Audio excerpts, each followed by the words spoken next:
नमस्कार। आज 28 जून 2025 है।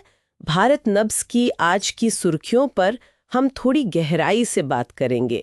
आज हम समझने की कोशिश करेंगे कि इन खबरों के पीछे क्या चल रहा है। मतलब पैसा, सीमा, मौसम, राजनीति, समाज और दुनिया से जुड़े मुद्दे। हाँ, बिल्कुल। तो आइए देखते हैं आज क्या खास है।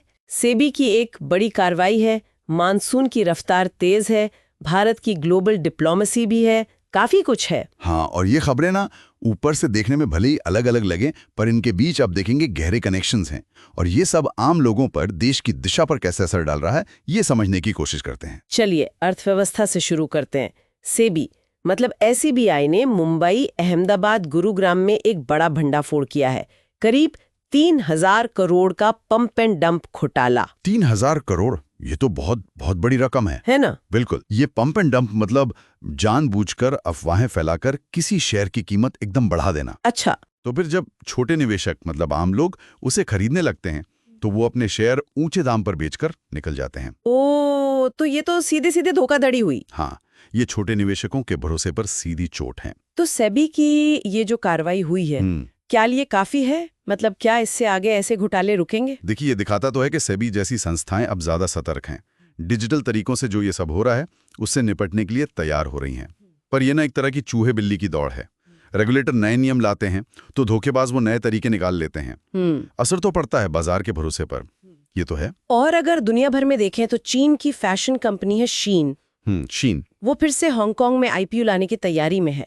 सुना है 60 बिलियन से ज्यादा का वैल्यूएशन। हाँ, तीसरी कोशिश है उनकी। अमेरिका में लेबर प्रैक्टिसेस को लेकर काफी विरोध हुआ था इनका पहले। तो इसका भारत के लिए क्या मतलब है? देखिए, भारत के लिए ये इसलिए अहम है क्योंकि शीन की पार्टनरशिप रिलायंस के साथ है। हाँ, सही। तो अगर ये IPO कामयाब हो जाता है तो शीन भारत में और तेजी से फैल सकता है। मतलब यहाँ के फैशन बाजार में मुकाबला और तगड़ा हो जाएगा। अच्छा, चलिए अर्थव्यवस्था से अब जरा सुरक्षा की तरफ बढ़ते हैं। चीन के साथ सीमा पर तनाव, वो तो अभी भी बना हुआ है ना? हाँ, वो मुद्दा तो चल ही रहा है। रक्षा मंत्री राजनाथ सिंह ने अभी SCO की बैठक में कहा कि सीमा विवाद का कोई पक्का हल निकालना जरूरी है। मतलब बॉर्डर का ठीक से निर्धारण हो, बातचीत ठीक से हो। देखिए, 2020 की जो गलवान झड़प थी, हाँ, उसको 4 साल हो गए हैं। हाँ। लेकिन उसका असर अभी बाकी है। बातचीत तो चल रही है, इसमें कोई शक नहीं, पर जो आपसी भरोसा है ना, उसे वापस लाना, वो सबसे बड़ी चुनौती है। बिल्कुल। और जब तक वो नहीं होता, रिश्तों में तनाव रहेगा और इस पूरे इलाके में अस्थिरता बनी रहेगी। और देश के अंदर देखें तो बिहार में चुनाव आयोग वोटर लिस्ट का कुछ विशेष संशोधन कर रहा है। इस पर इंडिया ब्लॉक ने सवाल उठाए हैं। हाँ, उन्होंने चिंता जताई है। उनका कहना है कि इस प्रक्रिया से वोटर लिस्ट में कुछ गड़बड़ी हो सकती है, चुनावी नतीजों पर असर पड़ सकता है। हाँ, देखिए, यहाँ ये साफ करना जरूरी है कि हम बस वो जानकारी दे रहे हैं जो स्रोत में बताई गई है, किसी का पक्ष नहीं ले रहे। सही। मुद्दा यह है कि बिहार चुनाव वैसे भी अहम माने जा रहे हैं, 2029 के आम चुनावों से पहले एक लिटमस टेस्ट की तरह। तो ऐसे में वोटर लिस्ट पर अगर सवाल उठते हैं तो वो लोकतांत्रिक प्रक्रिया पर ध्यान खींचते हैं। चलिए अब जरा मौसम की बात करते हैं। सीमा पर जहां इंसानी तनाव है, वहीं प्रकृति भी कुछ अलग ही मिजाज दिखा रही है।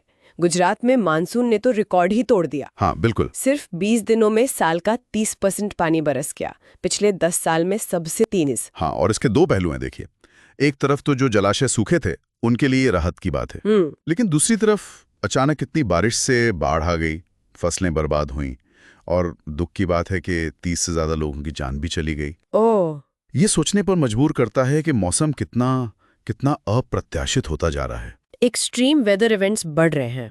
और मौसम विभाग IMD ये भी कह रहा है कि मानसून इस साल शायद 7-10 दिन पहले ही पूरे देश में पहुंच जाएगा। ये खेती के लिए अच्छी खबर हो सकती है, बुआई जल्दी शुरू हो सकती है। हाँ, ग्रामीण अर्थव्यवस्था को इससे थोड़ा सहारा मिल सकता है, लेकिन इसका दूसरा पहलू बाढ़ का खतरा भी है।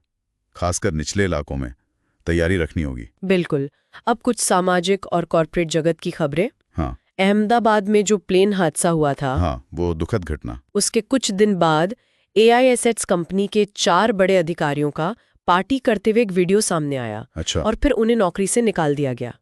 लोगों का गुस्सा बहुत था। हाँ, ये मामला दिखाता है कि ऐसे मुश्किल वक्त में कंपनियों से अब कितनी ज्यादा संवेदनशीलता और जवाबदेही की उम्मीद की जाती है।